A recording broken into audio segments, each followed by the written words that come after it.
All right, good morning and welcome, ladies and gentlemen. This is our second episode now of the podcast, The Culmination of Randomness. We are your hosts, AeonWraith. And I'm Red Shadow. Thank you for joining us on this Sunday morning as Wraith and I discuss whatever happens to cross our minds. In today's episode of the Culmination Podcast, Shadow and I are going to try and discuss games that kind of take over our entire lives. Wherever that conversation might take us. So let's go ahead and begin. And I'll go ahead and start by explaining what we mean by games that take over our lives. That's one of those things. I'm sure most people um, have an experience where they start playing a game or they have a hobby that, man, they just jump right into, right? Like you jump into it and you just spend all day doing that, and then by the end of the day, you're like, oh wow, I didn't realize I spent that much time doing this hobby, and you had a lot of fun doing it. I mean, games are essentially, a great way for those kind of things to happen. But I've also done similar things with books, and I know you have as well, Shadow. That is Where correct. it really does take over your whole day. Mm-hmm. So I guess recently, um, what's been something really, a game or a book or anything else that's really just taken hold of your life? Well, obviously, I've been streaming a lot of Terraria over the past couple of days on Twitch, and um, I've never up until recently, I never really gave Terraria a chance. I played it for maybe 30 minutes to an hour way back in 2015, and I just never touched it again. And the other night, me and you were talking about Terraria, and we were like, well, it's a game we can play together, and so we loaded it up and we started playing, and it has just taken over. Like, it's a game that's not only fun, but there's tons of things to do, tons of things to search for. It's like Minecraft, which I love. That was another game that kind of took over my life. But like this one is just it's different in its own way, but it's still great. Um, I'll tell you one thing. I remember, like, I mean, I go through phases here and there, where like I play Terraria obsessively, and then I'll, be playing something else. But when I play Terraria, like when I'm playing Terraria, I have usually like I'll look at my phone and I have 20 open tabs of like accessories or different things I'm trying to build. mhm. And I'm like, okay, well, I need this item, I need this item, I need to go to this biome, do this. And I just have it all open, and then I might have like a couple other tabs of like other stuff, like recipes or other things I'm doing. But most of it is just this wall of like Terraria wiki tabs. Right, right. Um, But it's not just Terraria. I mean, no, like there are other games. A few that come to mind is like Subnautica and Subnautica Below right. Hmm. Zero. While those are short linear storylines, like I have literally like just sank into them. When I played Subnautica, I put about 60 or 70 hours into the story and Hmm. getting from the beginning to the quote unquote end. And like it was all I could do. I mean, as soon as I got off work, I would come home and I would play Subnautica. If I woke up in the middle of the night, I couldn't go back to sleep because I was just so focused on playing Subnautica that I would log on and play for 2 or 3 hours before I'd go back to bed. You Hmm. know, it's like it was just so fun. And it kind of brings me all the way back to like one of the first video games that I ever owned and played, and that was Pokemon Crystal.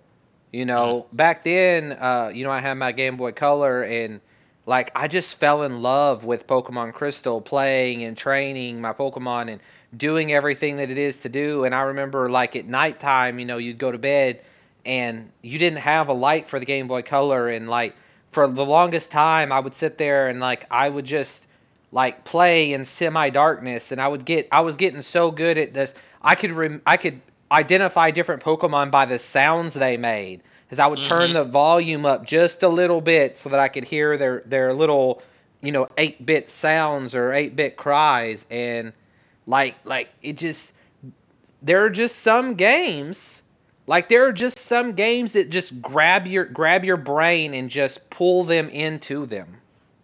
Hmm.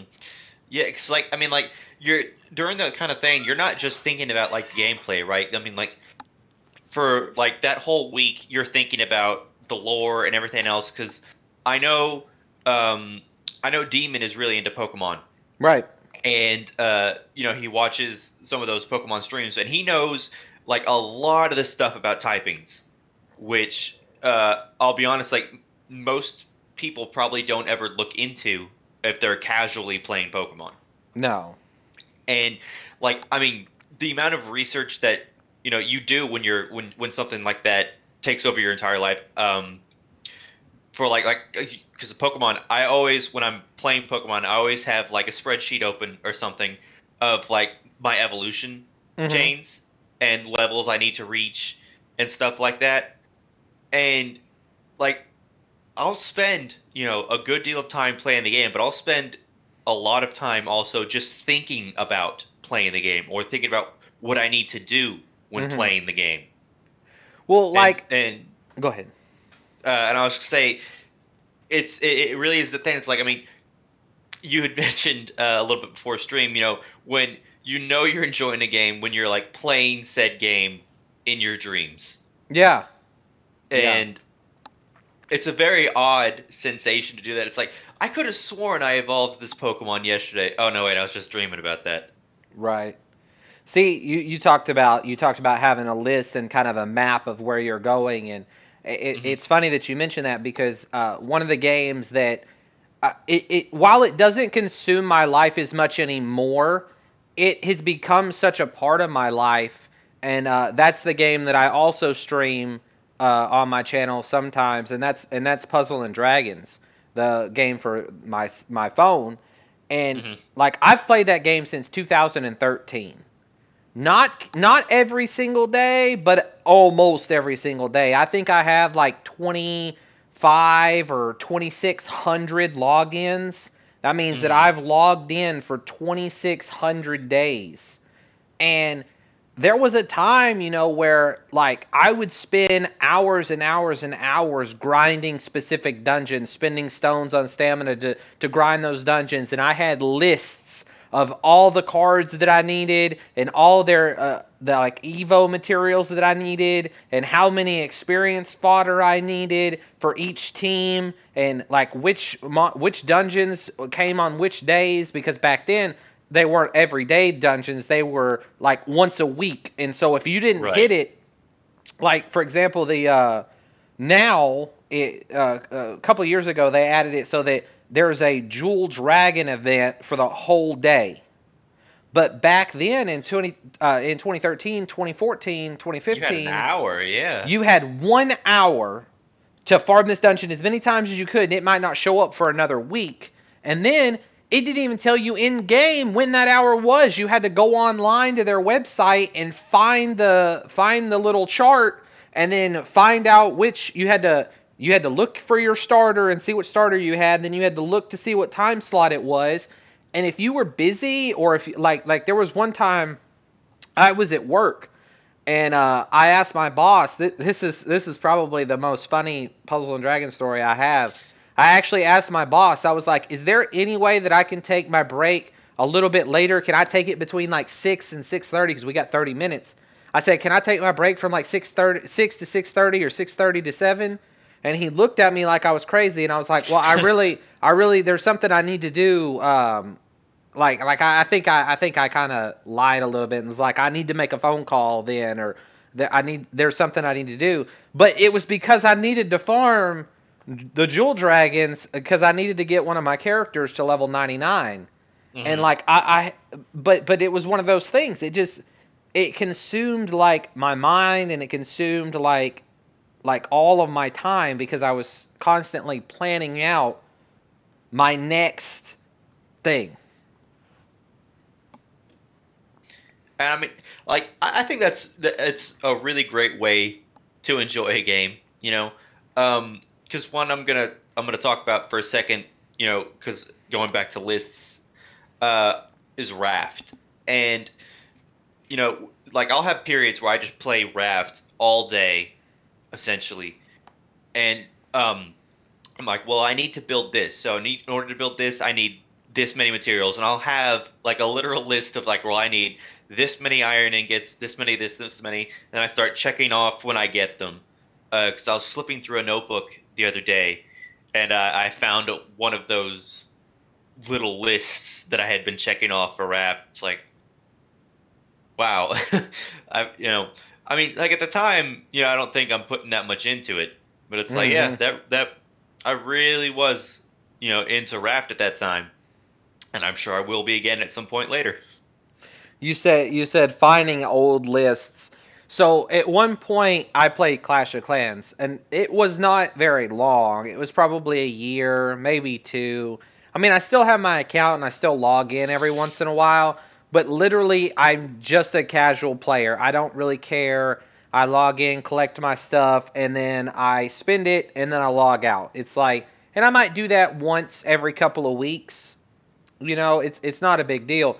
But I was cleaning up my room a few weeks ago, and I found a notebook, and in that notebook there is like 25 pages where I have literally handwritten the amount of a dark elixir it takes to get like every level of the barbarian king and every level of the archer Mm. queen all the way up to the max, which was 40 at the time of my writing that. I think now they go up to like 75 or 80 or something like that. But it's just like I had different amounts of everything and calculations and this and that. And I'm like, I put 25 pages of dedication into this mobile game. Like, Hmm. to me, that's kind of insane. And it's funny you're saying like you don't play it for long, right? Necessarily Right. all the time. Like I mean, you have Puzzle and Dragons, which I mean has become a part of your life. Mm-hmm. But with some of these other things where it takes over your life for a small period of time, like you don't necessarily do it for long. But when you're focused on it, it doesn't feel like it's taking that much time. No. No, it doesn't.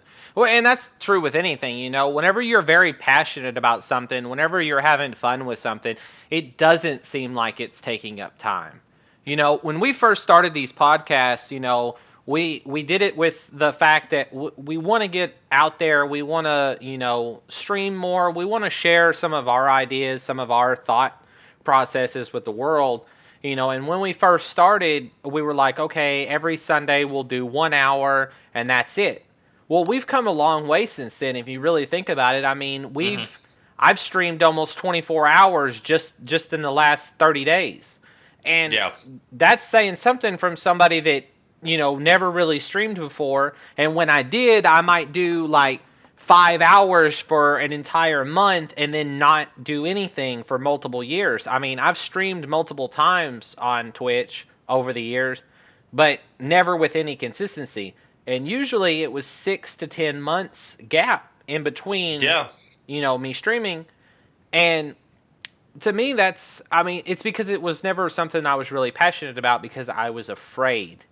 I was afraid to put myself out there. I was afraid to stream, and stuff like that. And like, it's been a lot of fun. And so, like, when you're having fun with something, whatever it may be, it kind of consumes your life. I look forward to Sundays now so that we can do our podcast and Hmm. we can get online and we can share our ideas with the world. I've been looking forward to streaming Terraria. We've streamed it every night that I've been off. Yeah. I'm on night shift, and so I've streamed every night that I was off. Although last night we had, I think Twitch went down is what happened last Yeah. night, um, which was kind of bad, but it allowed me to take some time to reflect before we started up this podcast Yeah. this morning. I may not have gone to sleep if that didn't happen. Yeah, I know, cause it was already getting close to like 3:30, I think, whenever we Hmm. find when Twitch crashed. I don't know how long it was down, but there are other games, like when Minecraft, when I first saw someone play a Minecraft, it was actually Demon, my brother. I saw him playing Minecraft, and I looked at the game, and like to me, in that moment of me looking at the game, I was like, man, that game looks so stupid. Like the graphics are awful, everything's blocky. I'm like, why do you find enjoyment out of that? And he's like, oh, it's a lot of fun. You just got to give it a try. And so I downloaded it and I started playing it. and I'm not gonna lie, it hooked me in.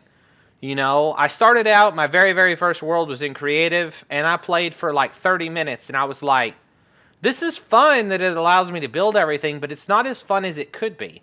I was like, what other modes are there?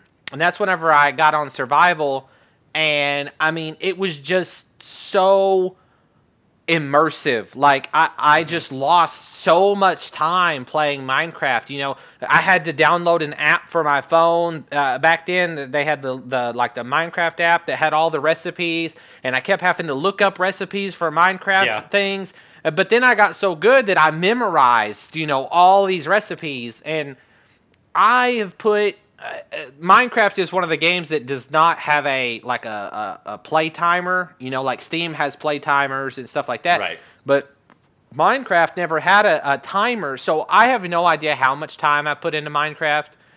But it's got to be up there. It's got to be at least in the 500-hour range, if not close to 1,000. I mean, go ahead. You got to think. I mean, we've been playing this game. We've been playing Minecraft for, what is it, going on 10 years now? I don't remember when Minecraft came out. But I mean, even if you only play, you know, like a couple hours a week, that builds up. There's 52 weeks in a year. Well, see, and mine are always binges too. So Right. like I might play like I think it was last year. No, maybe it was the very end of 2019. I had a week's vacation from work, and I was like, man, I don't know what I'm going to do on this vacation. Well, I started playing. Yeah, it was at the end of 2019, I think. I had seen a video of somebody playing Sky Factory 3, and like I played probably 100 hours in that week. Like I would literally wake up every day and play Sky Factory for like 10 hours a day. Like, and I uploaded some of those to YouTube back then. You know, was it Sky Factory that I uploaded, or was it Tekkit? Yeah, it was Sky Factory 3. No, I don't. I think there was a couple. I had when I started Sky Factory 3, I was using your videos as like a tutorial Like how to get started. But what my mistake is my very first world in Sky Factory 3, I put so much time into, but I didn't record it and I didn't stream it at all. And then I decided, I was like, man, I'm having so much fun with this. I need to start a new world and stream it. But I had gotten so far in that first world that starting over from scratch was almost painful, and so it wasn't as fun, and I just couldn't get into it. I only made like 2 or 3 videos, and then I just stopped playing. But because I had already put in like 100 and something hours into the other game, into the other file, you know, and like some of the things on Minecraft is a little tedious, but that's where multiplayer comes in. Right? So, like, there are games like Terraria.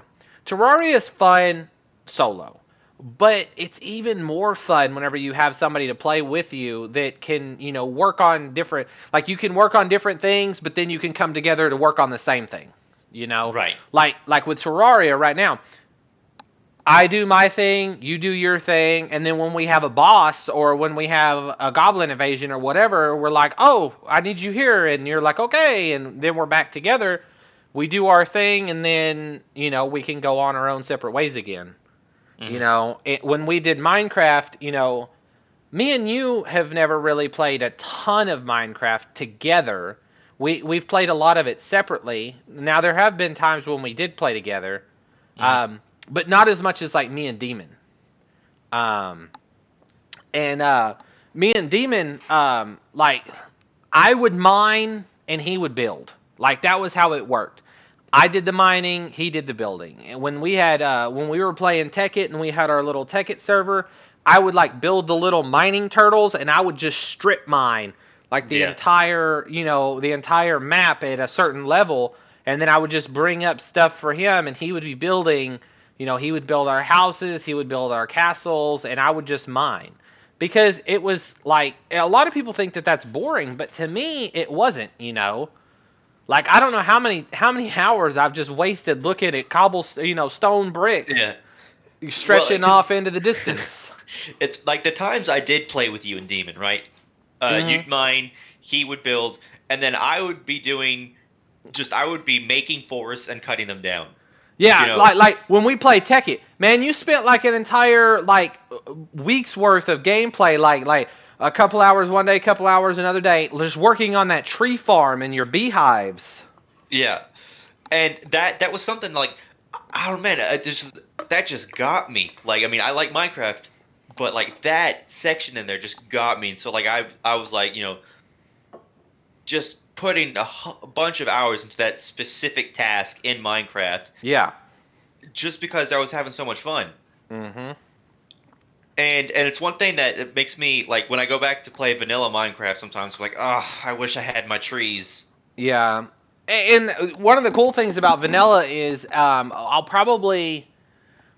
gonna keep playing Terraria. I gotta get through all of the content. There's still a ton of content that we have to get through, and I'm having a lot of fun seeing all the different bosses and getting all the different upgrades and stuff like that. I'm having a lot of fun with it. One of the games that I would like to play in the future, if we're able to, if we can play it together, would be the new Minecraft edition. Vanilla's coming out with, I think, 1.17, is that correct? Yeah, the cave update. It's gonna have the caves. The worlds are gonna get bigger. They're gonna have more in them.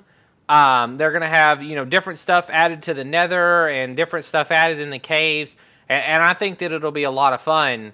And so when it comes out, maybe we'll have played enough Terraria to move on. But maybe not. Maybe we'll still be playing that. You never know. Subnautica Below Zero has it's about to launch officially soon. Oh, And is it? yeah, Demon was telling me about it earlier. One of the streamers he watches was talking about it, and when it comes out, they're gonna play it or stream it or whatever.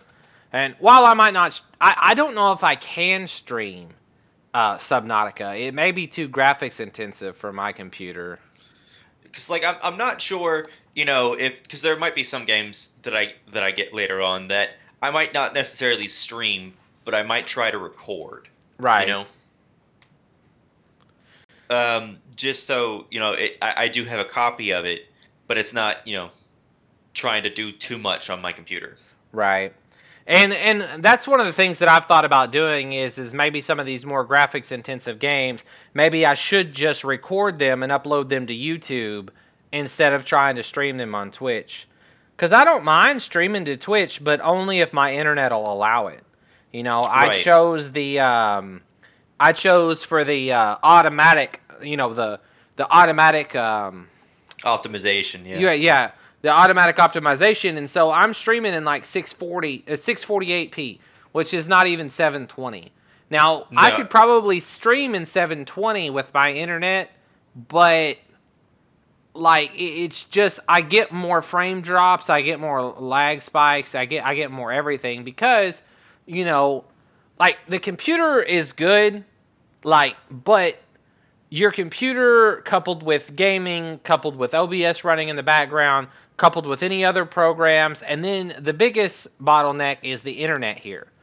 Yeah. Where we live, like our internet is not terrible, but it's not the best. Our download speeds are great compared to other people, but the upload speed is sorely lacking. Yeah. See, if we had say we had a 50 megabyte upload speed, we would be able to stream a lot more easily. Right. And I think But I'm doing the enhanced package for me, and it's only I think what 10. mine's 10, and I have the top package. Oh, yeah. Yeah, 10 is the top upload speed. It's the top upload speed that they have. Now, if we could get some fiber internet here where we live, that would be There amazing. there But is a company coming in that's trying to put down fiber, so there's that might be. there's already fiber here. But like okay, so the company that we have our internet through has already laid fiber lines, but they don't have the power at their facility in order to implement it. They've laid the lines, but they don't have whatever it takes to implement it. Does that make sense? Hmm. I'm not exactly Yeah. sure how it works. I just know that they purchased the lines and they've laid the lines, but they can't make it work until they reach a certain amount of money or reach a certain amount goal or whatever it is. I don't know what that is. Why would lay the lines? Me personally, I would get the whatever it takes to power the internet. I would get that first and then lay the lines. Mm-hmm. But they kind of did it in reverse. That's the South for you.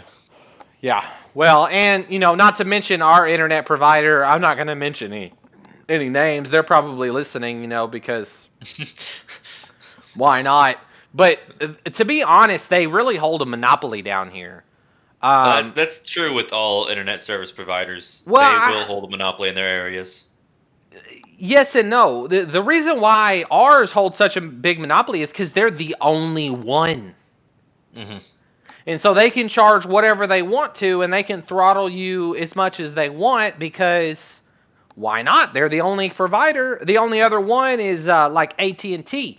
But AT&T only covers in town, and their service is shit. Mm-hmm. Literal shit. I've seen it. Like, our internet blows the water out of DSL, but it's not as good as fiber. Mm-hmm.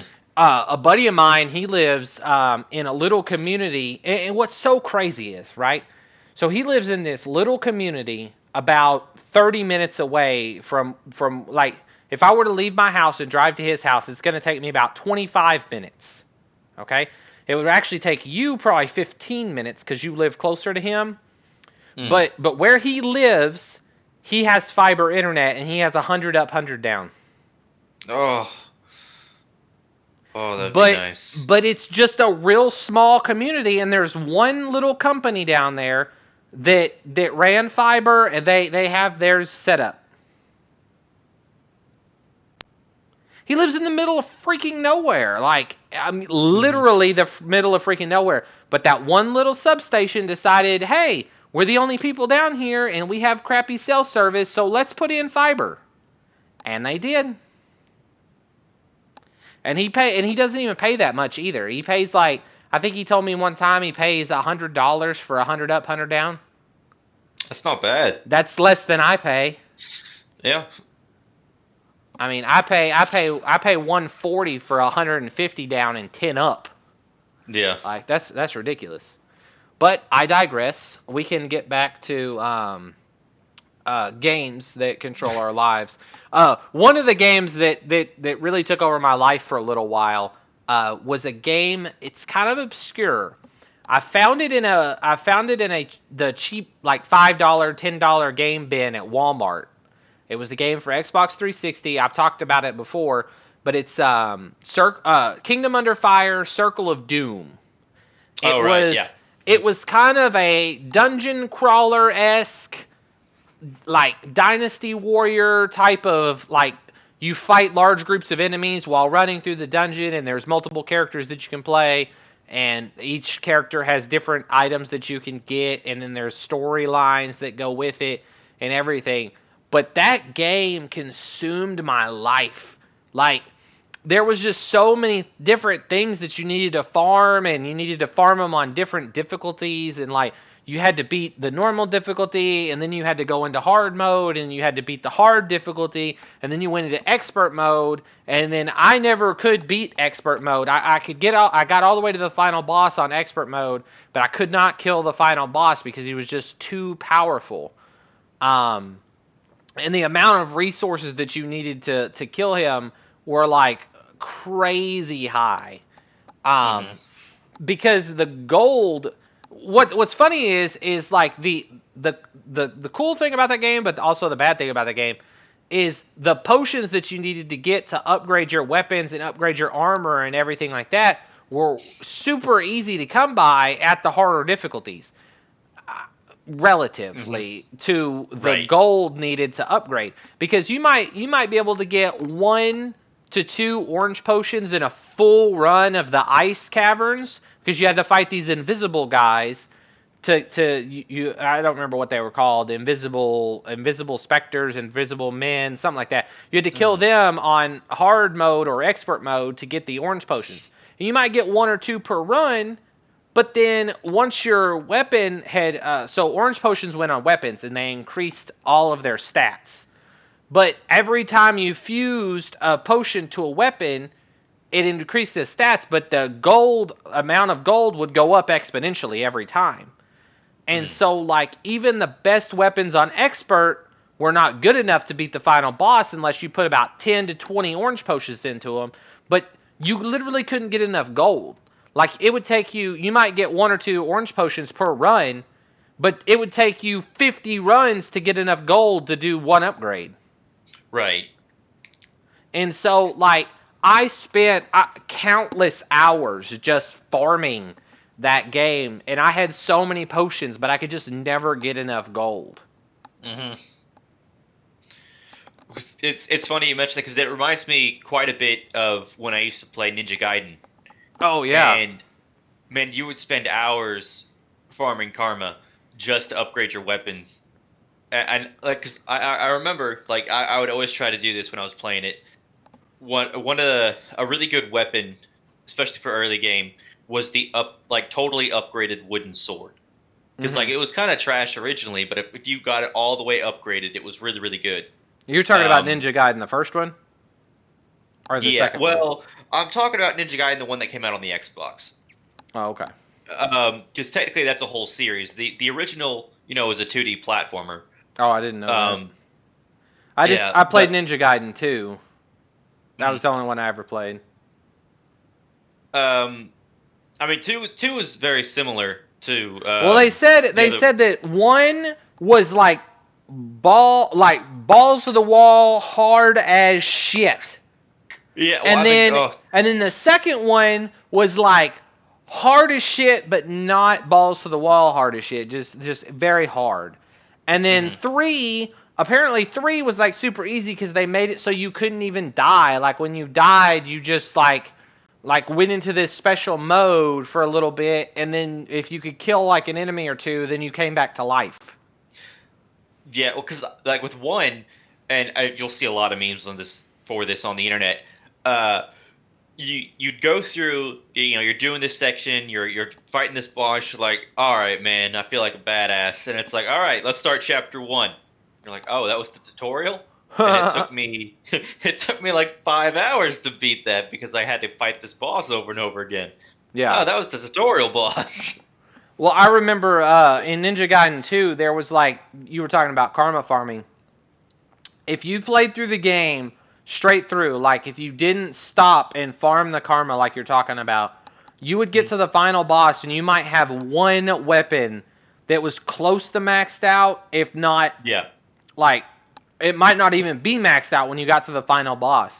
But there were like 4 places, and you couldn't go back. Like it was a straight playthrough. Like if you messed up somewhere, you had to start a whole new game because you couldn't go back. Mm-hmm. But I remember like there was like this one spot early game where you could farm karma, and there was like 4 enemies that would just spawn over and over and over again. It was only 4. And one time I stood there and I farmed enough karma to get 2 weapons all the way maxed out. And I remember I played through that game and like it was a lot of fun, and I got all the way to the final boss. And in Ninja Gaiden 2, you fight 3 bosses in a row. Yeah. And I can kill the first one, and I could kill the second one, but every time I only had 1 talisman of rebirth. Right. And every time I would use the talisman on the second guy, and I could never beat the last guy because I had already used my talisman of rebirth. Yeah, I remember the first time watching my brother play that thing where he's like, when he beat the final, or the first stage, he's like, yes, and then the second one's like, oh, come on, then he beat that, and then there's a third one, and you're just like, oh my god. Yeah. No, I know what you mean. Man, I'll tell you another game that really, and you've experienced this as well, took over my life for a little bit, was No Man's Sky. Oh, yeah. And, like, I didn't play it for terribly long, but during that time, I was playing it a lot. I put about I put about 100 hours in nonstop. And just like, because I was just going around, looking for materials, and one thing that I was really doing in that game was because everyone has different stuff they focus on, right? When they play a Right. game that large, I was focusing on the language, and so I was always looking for language stones. And I remember you, when we first played together, Oh yeah, that you kind planet. of laughed at yeah, you kind of laughed at me because I went to like a kind of a stronghold, and like when you get there you have a chance to ask for knowledge or history, and if you ask for history it tells you the location of a ruin so you can get money. And every time I'd get there and I'd pick the word of knowledge, you're like, why? I'm like, well, that's what I'm looking for. Like well, at first I was picking the word of knowledge. But see, that was the thing. But see, that was before. I think that was before you went to that planet with me because you were talking about. I always get the word, and I was like, why? Mhm. Because like I went to this planet. And I was telling you about it. I was like, I went to this planet, and you can literally get like 100 words in like 5 minutes because there's Well, just so many knowledge stones everywhere. And you were like, I've never seen a world like that. And I was like, come on. And you come over to the world, and you were like, they're everywhere. well, that world didn't just have the knowledge stones, right? It had the ancient bones, just like it have Yeah. them in stacks of seven, like every 100 meters or so. Yeah, it And was I like finally ancient bones and like words of like the knowledge, the words of knowledge or whatever. It had them yeah. everywhere. Like you would find like the little knowledge stones. You might find a cluster of 8 or 9 knowledge stones like right within like view distance. Like you could literally Yeah. just walk to each one and just grab them all. Like it was ridiculous. But see, the thing that broke No Man's Sky for me is I was so focused on upgrading my ship. Like Uh-huh. I everything that I did was trying to get the ship I wanted because I wanted a specific exotic ship. And once I had that exotic ship, that meant I wanted this specific exotic ship, so I needed to get all of the portal ruins so that I could use the portal, right, to go to a galaxy where that ship would spawn. So Right. I did that, and then I got the ship that I wanted, and then now I needed a bunch of money so that I could max out that ship. And what ruined No Man's Sky for me was getting the money because Yeah. it wasn't a farm.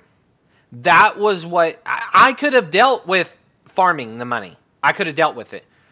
What broke it for me was the fact, and I know that you cannot do this, but what I did is I did the stock market crash, right? Oh So yeah.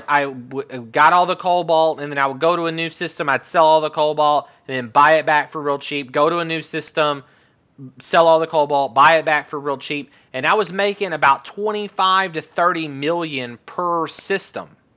Mhm. And like literally like it took me like 2 hours to get a billion, gold or credits or whatever, and I maxed my ship out that day. Like and I was just like, well now I don't have anything to do. Right. Like I felt like like cuz you were farming ores and looking for the perfect planet and all this stuff, and like if you can do the stock market crash, that eliminates your need to farm anything because you're only Mhm. farming stuff to sell. Like that's the whole Right. point of building those big mines and stuff like that run on thermal power, and they mine for you and then they pump into chests and stuff like that. It's so that you can make money. Well, if you've already done the stock market crash and you have lots of money, then all that's left is the exploration. There's no real need to farm anything anymore. Right. That's one of the downsides of exploits, is that sometimes it'll be very useful, but it will kind of ruin your enjoyment of Right. the game, and you just stop playing. But the thing about it is I wanted the money, but you know what I mean? I didn't think that it would ruin the fun of it. That was the thing. Like it was fun while I was doing it, but then after I did it, I'm like, huh. Well, I mean, I guess if I Yeah. need more money, I can just farm it the same way that I did the other money, you Yeah. know. But I mean, it is what it is. I moved on, and I mean, the game wasn't too terribly expensive, and I feel like I got my money's worth out of it. You know, I played Yeah. 100+ hours. My thing is, if I put 1 hour for every dollar that I spent into the game, then I think it's a pretty break even. If I put more hours than it's worth, say if I spend $60 for a game and I put $60 in, or like 60 hours into it, then I think that that's money well spent.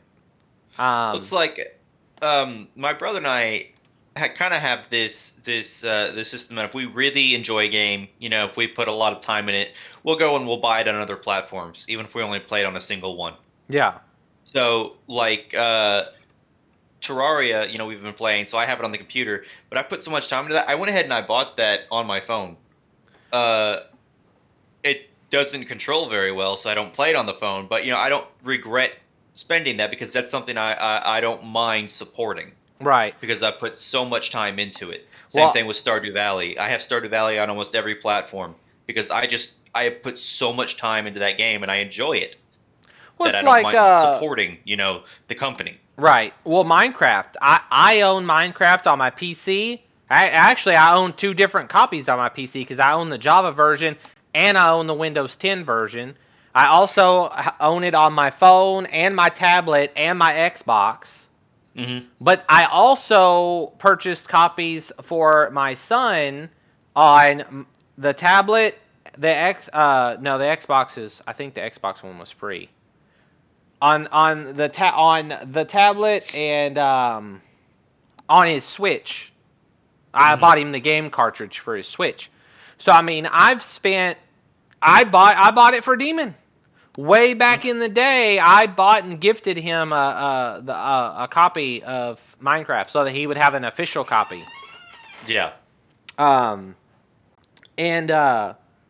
Like, it's a game that I don't mind supporting. Skyrim. I own Skyrim on everything. I own 2 different versions of Skyrim on my computer. I own the normal version and I own the updated special edition. And I bought the anthology, which had Skyrim and all the other games in it, and then I repurchased them all on Steam. Yeah, because I have the Elder Scrolls on Steam, on Xbox, on GOG. Because I'll go back and I was doing this a couple weeks ago. I was playing Oblivion, and that's a game that it came out. Oh God, it came out almost 15 years ago now. But I still enjoy it, and so I'll still support it a little bit. I'm a little disappointed with Skyrim in terms of what it could have been. But that's not going to stop me from enjoying the games prior. Because I'm not necessarily looking forward to Elder Scrolls 6 because I fear it's going to be too much like ESO? Elder Scrolls Online. Yeah, ESO. Well, I mean, I'll give it a try. The company, in my opinion, has made good games. There's a lot of people that would probably debate me on that. But from my personal perspective, I think that they've made some really good games. And so I'll buy it and I'll play it. And if I like it, I'll play it. And if I don't like it, well, I mean, it is what it is. As long as I hit that threshold, if I can get 60 hours, if it's a $60 game and I can get 60 hours out of it, I'll call it good. But I mean, I've spent a ton of money on ESO, Elder Scrolls Online. I bought the original. I bought the original a long time ago. I can't remember exactly when I bought it. But then I bought it when the Tamriel Unlimited package came out. That's when I purchased it. And then I bought the expansion for Morrowind. I think the Morrowind expansion, the Somerset expansion. I've bought like 2 or 3 different expansions for the game. Those were all $30, I think, or $4. I'm not exactly sure how much they were, but I've put like 200 hours into that game. So I spent less than $200. So in my opinion, I got my money's worth out of it. You Yeah. know, it's just, to me, it's too grindy. But I don't like that it locks you in. The only thing that I don't like about Elder Scrolls Online, I can deal and I like everything else except for it, the way that it plays. And I understand that it plays like an MMO, which is what it is. But I Hmm. don't like that once you choose a class, you're locked into that class and you can't change like anything. Well, And 'cause then there's no real progression. So, like, for example, I don't know if you've ever played any of it, but for mm-mm. example, if you play a Dragon Knight, you get this spell early on that, like, basically shoots fire. You know, it's a fire spell. Okay? Well, it has one upgrade, and you get that upgrade for that spell by like level like 5, which you can Hmm. reach level 5 in a day or less nowadays. Well, once you get that spell upgraded, it might be a week before you get a new spell that is good, but that one spell will never evolve again. It has one Hmm. evolution. There's one evolution for every spell in the spell tree, and that's it. Like, my thing is like, there's no room for changing. Like, if you're playing a Dragon Knight and you get tired of playing a Dragon Knight and you want to play something else, you got to start a whole new character. You can't Hmm. just change it from one to the other. If you're playing Skyrim, on the other hand, you can be a sneaky archer for the first half of the game and then be like, oh, I think I want to be a mage now. You can ditch all Hmm. your gear, grab all your mage stuff, and just go start leveling. Because it's funny, like in Morrowind and in Oblivion, I have a habit of min-maxing. And one of the ways you actually do that is you build your class the way you are not going to play. So, like, if you're going to do, like, a lot of magic, Mm-hmm. you actually build your class as a fighter. Right. So that, so that when you're doing all your magic, you're not jumping in levels so that everyone becomes super hard, super fast. Mm-hmm. Um, which is something you can't really do in ESO, right? Like you said, if you're a Dragon Knight, you're a Dragon Knight. Instead of being like, well, I'm being a Dragon Knight because I really want to be a healer, but I don't want to go up too fast. That's just the different styles of gameplay. Mm-hmm. Like you said, I mean, it is an MMO. Um, but it's because of that I've never really been big into MMOs. I played Guild Wars 2 with a buddy, but I never really played it on my own. Right. It never hooked me or drew me in. Um, and I'm not quite certain as to why, because it has a lot of elements that should hook me, but it doesn't. Mm-hmm. And I think that just happens from time to time. You'll find something that should hit all of your buttons, but it's missing something that you don't realize you need. Yeah. Well, it's like one game that I really wanted to get into was the new Pokemon games. Mhm. Like, I waited forever for a new gen Pokemon game, and they finally came out. And while I've played them and I've beat them, they weren't they weren't what I wanted. Like, but the thing about it is I don't know what I wanted or what I expected. All I Mhm. know is that I had really high expectations, and they were all right, but they weren't as fun. Right. Like, I felt myself. This is how I know a game is getting bad, or getting instead of having fun playing it, it's more like a chore playing it. Yeah. Is whenever I'm Yeah. just skipping through the dialogue and not even reading it, not even paying attention. I'm just like trying to like plow through as much content as I possibly can without even reading anything or anything like that. That's when I know that the game is really just not fun. Like, Mhm. when I first started playing ESO, I read everything. I read all the dialogue, read every story because it was interesting. But then at the same time, like, when you have to start a new character, you're going through the same dialogue because it's the same story, and if you're in that same area, it's the same story. It's just a different Mhm. character. So then you're like, oh, well, I need to get this character to like level 20 so it'll be fun. So it's where my other character is. And you're just like button spamming trying to get through all the dialogue so that you can Right. get that character to the next stage. Because you don't want to. It's like having to do the tutorial all over Right. again. Well, Like when I do a game like Skyrim, or I do a game, well, you can't really do it in Skyrim, unfortunately. But when you do a game like Oblivion and Morrowind, um, actually, this is more just Oblivion. I did my saves right at the end of the tutorial. Yeah. And every time I started a new game, I would just do that save and start a different character, so I didn't have to do the tutorial because it was just boring. But the thing Like about I it ended is up that doing that. In Oblivion and stuff like that, the tutorial is not super long, and you can skip it. But Yeah. what I'm talking about is it's not just the tutorial. It's like if you want to, so in ESO, like everybody wants to do Cold Harbor, and the reason why you want to do Cold Harbor is because it's the original quest line from when it first came out, and you want to do it because you get a bunch of extra skill points for doing that quest line. So you want to do that whole quest line with every character so that you get the max amount of skill points the fastest, but having to go through that story, it's like a 12-hour story. Mm. I mean and it's the same every single time, and there's no way to really skip through it. Like you can't just click, I've already read all of this, skip through to the next scene. There's none of that. You just kind of got to push through. And that's how it was with Pokemon too. Like I played and I read for a little while, but then it just became button mashing. Like I was literally just hitting A, and then I would run to the next gym, and then I would A, and then I would. The only thing that was different about the Pokemon Sword and Shield that I'll say was a little bit different is I planned every gym.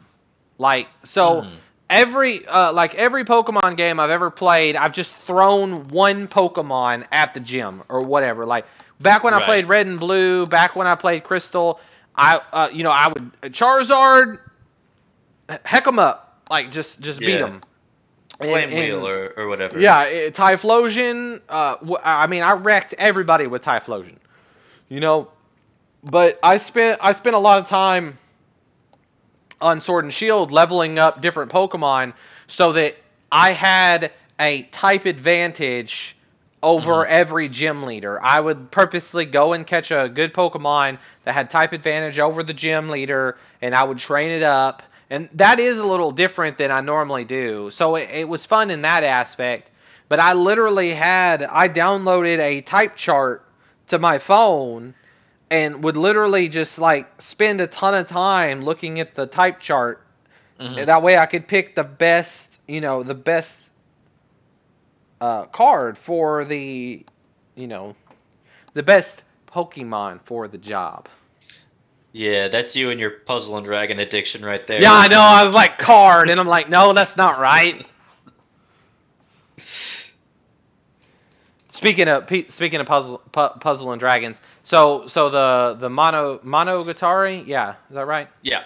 The Monogatari collab dropped, and there's one chick, I can't remember what her name is. I think it's like Netiko. Everybody calls her Snake Girl. Yeah, I'm not. I know who you're talking about. I'm not a fan of her character, but yeah. Well, I'm not. Puzzle and Dragons characters are relative, and the reason why I say that is because like Ren for you is best girl, right? Yes, absolutely. But in Puzzle and Dragons, she's kind of trash because her leader skill doesn't match what she does in the anime or TV show, right? And so for example, like the snake chick is just so broken right now. Like Natiko Sengoku, I guess is her name. So she's a Transformer card, and paired with the right people in the team, she can literally beat the hardest dungeons in the game. Wow. Just because she's just so powerful. Now there are some people that are beating it with other cards, but like it's just one of those things, like I get so focused on it, and I was lucky enough to pull a couple of them, so I run 2 of them in my team and then run one with the other person's leader, and her turns on a 3-turn scale.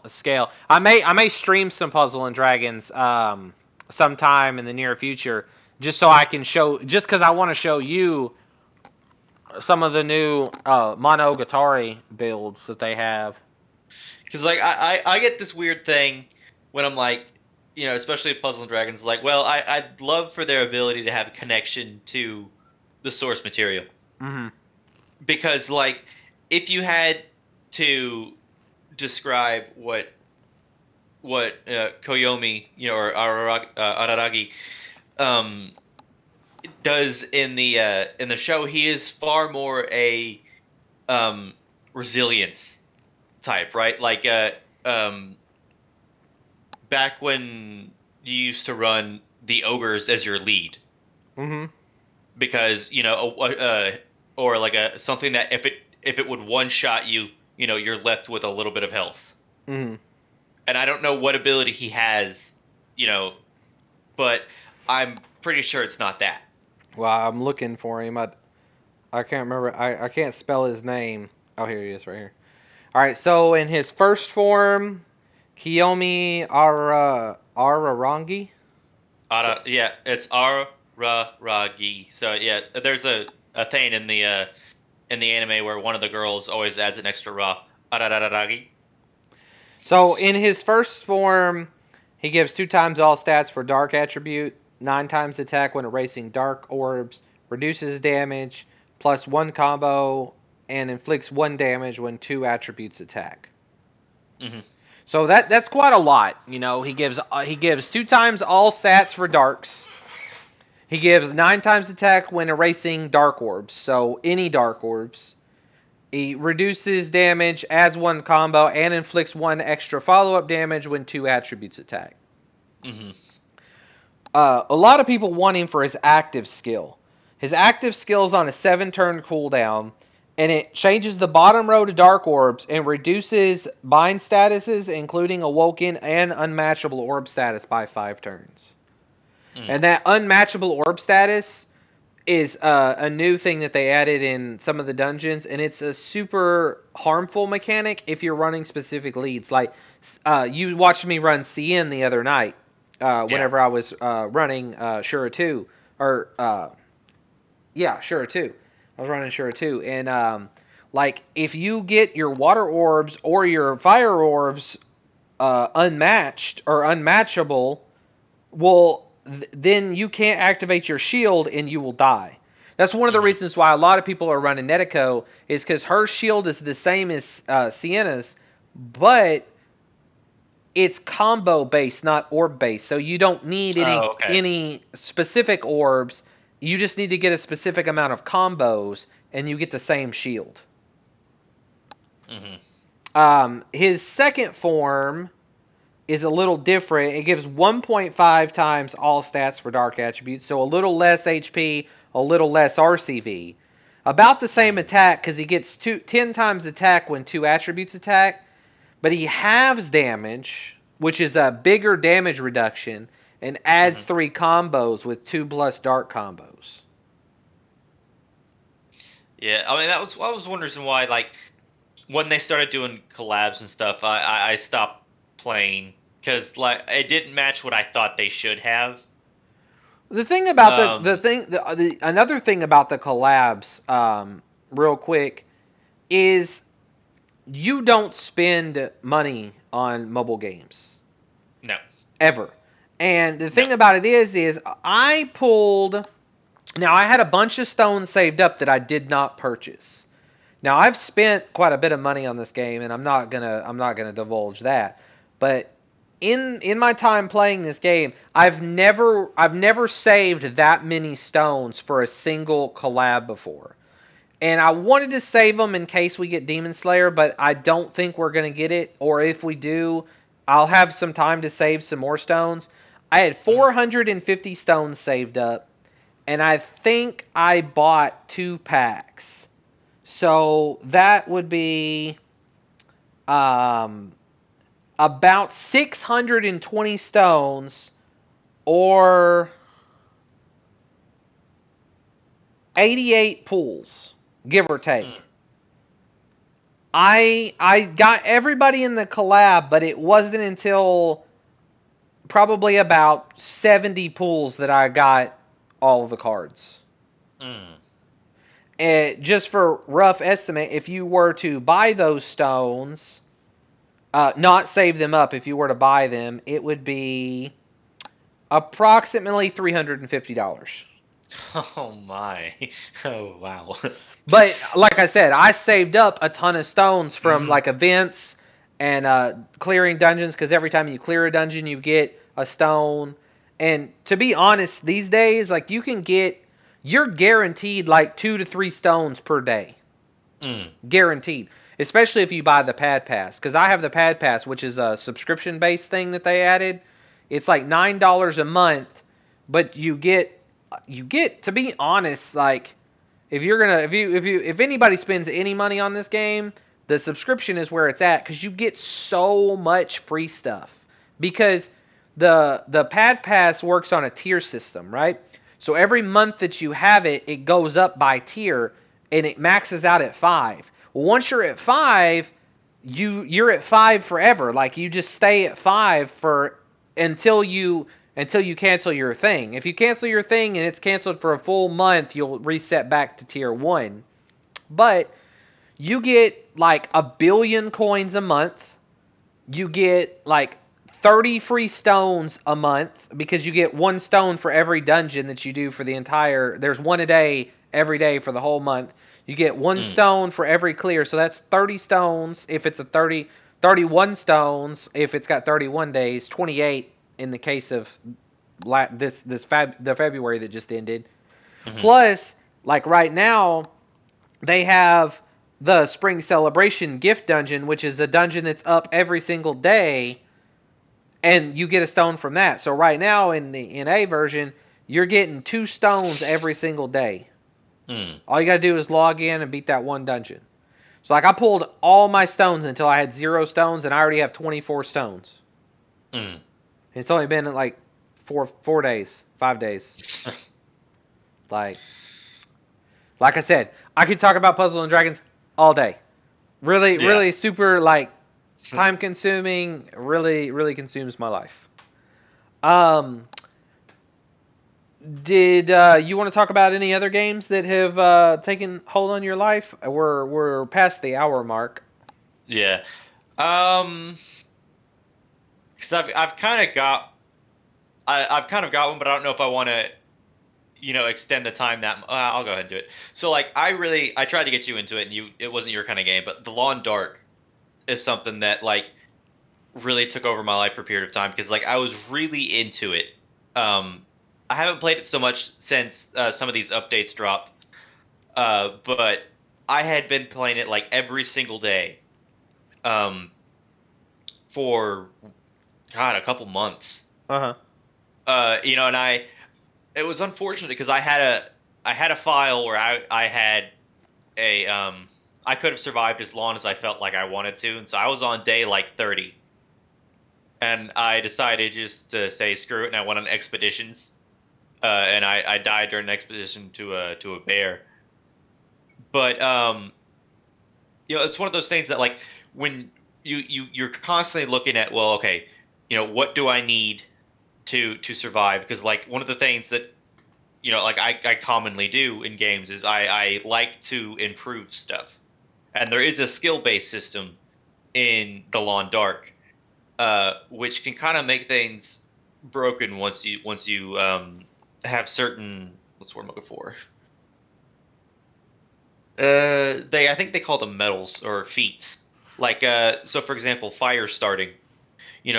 There's 5 levels of fire starting, and when you look at the very first, like when you have a level 0 in fire starting, you have a 60% chance to successfully create a fire with a match and a stick. By level 5, you pretty much have a 100% chance, and that fire will last about 20 minutes instead of 8. Just because your character knows more how to do stuff. And man, I spent just so much time in that game, that uh, I started comparing things in the real world to the Lawn Dark, and they have a thing in the very beginning that says, this is not real life. But man, for a while that was real life for me. I'm like, I would gauge like the sounds of the wildlife on what I should do, or I was like, man, today I need to go out and hunt a deer. get some food, and it's like I was thinking about actually doing that, but of course, I'm sitting at my computer, Mm-hmm. and it was this weird disconnect where I'm like, I felt like I was actually surviving, in a cold winter. Uh, and I don't know. It's one of those things, like especially because I've done this with Terraria as well. When it comes to like I told you a little bit about the accessories and those lawn evolution like charts.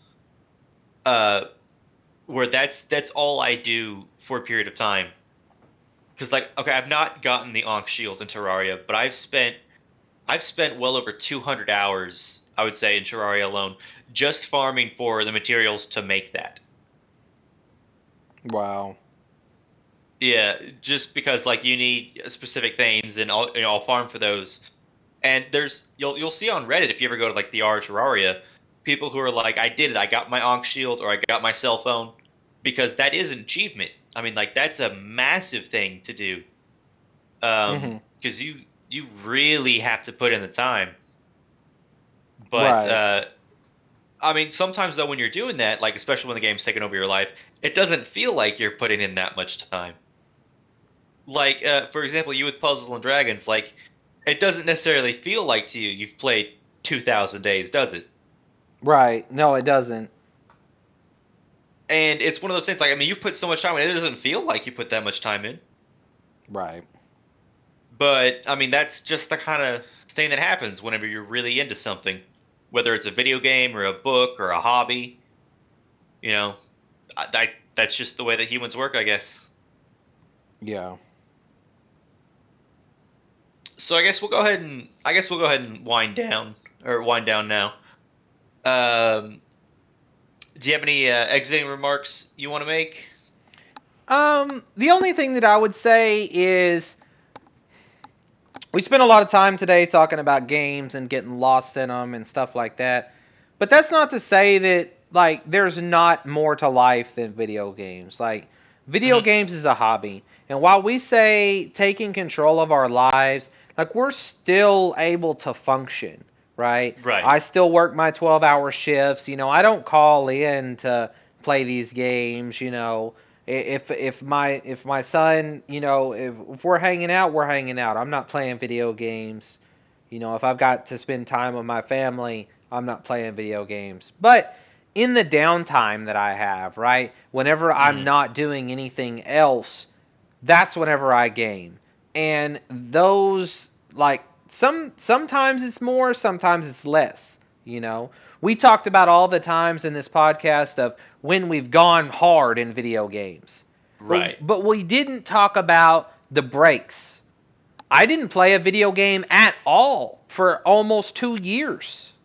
Hmm. Between 2016 and 2018, other than Puzzle and Dragons, I didn't play anything else. I didn't play any computer games, no Xbox games, nothing.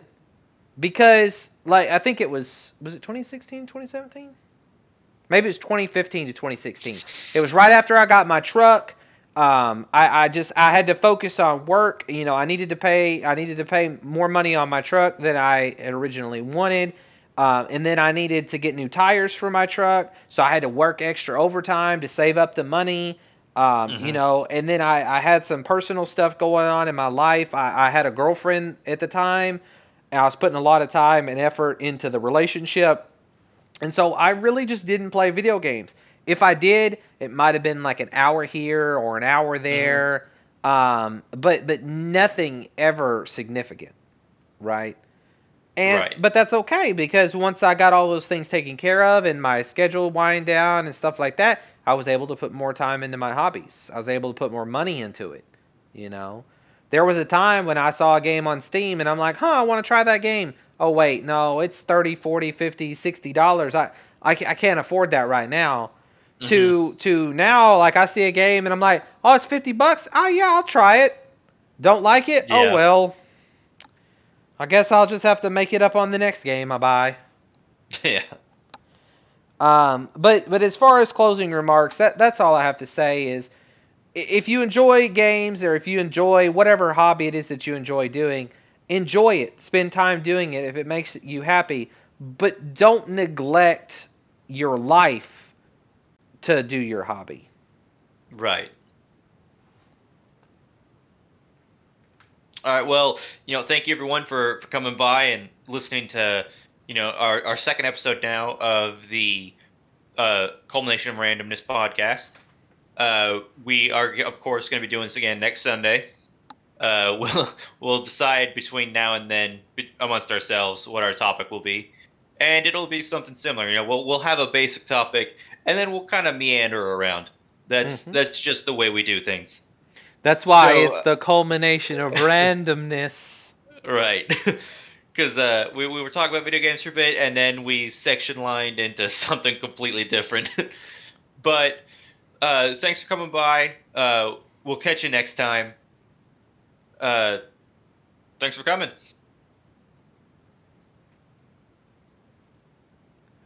All right, that's the end of the stream. Have a good day.